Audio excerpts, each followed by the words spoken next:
Very close to finishing that. On Iran, you called it an excursion. You said it would be over soon. Are you thinking this week it will be over? No, Are you but talking soon. about days? I think soon. Okay, and with respect Very to soon. Everything they have is gone, including their leadership. In fact, there are 2 levels of leadership. So we're winning very decisively. We're way ahead of schedule. Most of Iran's naval power has been sunk. It's on the bottom of the sea.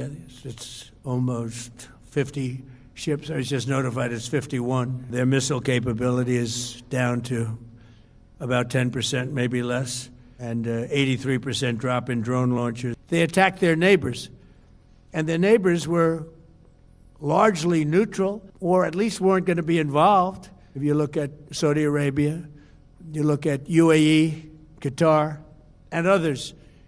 But they were strong and they were smart. Iran's a very powerful country. They were going to take over the Middle East. If we did not hit them, they were going to take over the Middle East. We could call it a tremendous success right now as we leave here. I could call it, or we could go further. The big risk on that war has been over for 3 days. Basically, I can see that they will no longer have any capacity whatsoever for a very long period of time of developing weaponry that could be used against the United States, Israel, or any of our allies. You know, I was disappointed because we think it's going to lead to just more of the same problem for the country. So I was disappointed to see their choice. We don't want another president that maybe wouldn't be willing to do what I'm willing to do for the good of the world.